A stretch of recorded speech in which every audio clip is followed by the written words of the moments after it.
දින රත්නපුර මහනගර සභාවේ දෙවන වර අයවැය කියවීම අපි විසින් පරාජය කරනු ලැබුවා. අපට ඡන්ද 14ක්ද පාලක පක්ෂයේ ඡන්ද 12 සමග අපගේ එක් මන්ත්‍රීවරයෙක් ඔවුන්ට සහයෝගය දීලා ඔවුන් ඡන්ද 13ක් ලබා ගත්තා. අපි ඡන්ද 14ක් ලබා ගන්න රත්නපුර මහනගර සභාවේ අයවැය දෙවන වර කියවීම අපි ජයග්‍රහණය කරගන්නවා. මට මතක් වෙනවා ජනතා නියෝජනයෙන් වශයෙන් අපි පත්ති අපගේ දෙවන මහසභා වාරයේදී ගරු නගරාධිපතිතුමා අපිට පොරොන්දුවක් දුන්නා සෑම මන්ත්‍රීවරයෙකුටම ලක්ෂ 15 බැගින් ප්‍රතිපාදන ලබා දෙන්න. ඒ වගේම මට ලක්ෂ 20ක් දෙන්න එතුමා එදා එකඟ වුණා.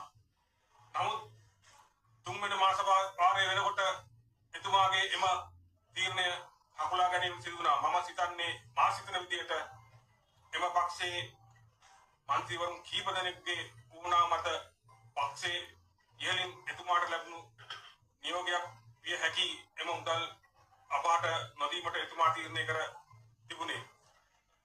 මන්ත්‍රී ප්‍රතිපාදන වශයෙන් ලක්ෂ 15 ගානේ පරිපූර්ණක ඇස්තමේන්තුවක් දාලා අපි සියලු දෙනාටම මුදල් දෙන්න තිබ්බා. නමුත් එහෙම කරේ නැහැ. එහෙම කළා තිබ්බනම් අද අපට මේ වගේ තීරණයකට එළඹෙන්න නොවෙන්නක් තිබුණා.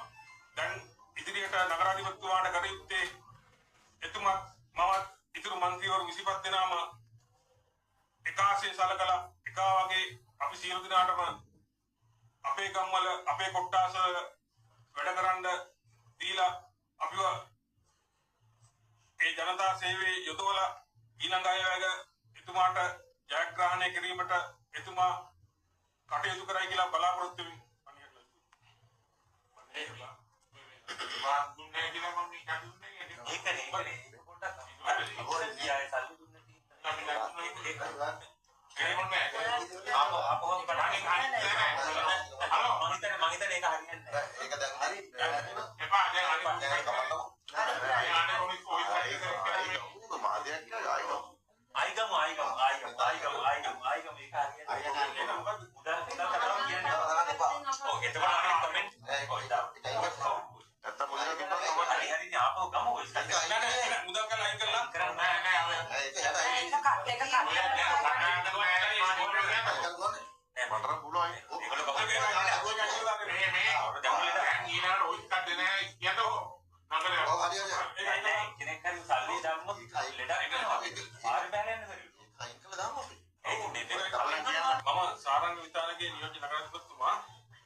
අද දින රත්නපුර මහනගර සභාවේ දෙවන වර අයවැය කිරීම අප විසින් පරාජයට පත් කරනු ලැබුවා.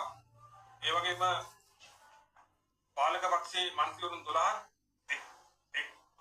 පුදන ශ්‍රී ලංකා විකාශ පක්ෂයේ මන්ත්‍රීවරයෙකුත් සමග වුන් ඡන්ද 13ක් ලබා ගත්තා. විපක්ෂයේ අපි ඉතුරු සියලු කණ්ඩායම ඡන්ද 14ක් ලබාගෙන රත්නපුර මහනගර සභාවේ දෙවන වර අයවැය කිරීම අද අපි පරාජයට පත් කරනු ලැබුවා. ඒ වගේම අපි දැන් පත් වෙලා මාස 6ක් පමණ වෙනවා. ඒ මාස 6 තුලදීම අපිට වැඩ කිරීමට නගරාධිපතිතුමාගෙන් කිසිදු සහයෝගයක් නොලැබුණු නිසා අපි අද අයවැයට විරුද්ධව ඡන්දය ප්‍රකාශ කරා. ඒ වගේම අපි බලාපොරොත්තු වෙනවා මින් ඉදිරියටවත් නගරාධිපතිතුමාගෙන් සහයෝගය අපට ඒ ඔවුන්ගේ මන්ත්‍රීවරු හා සමානව සහයෝගය ලබා දීම අපි අපේක්ෂා කරමින්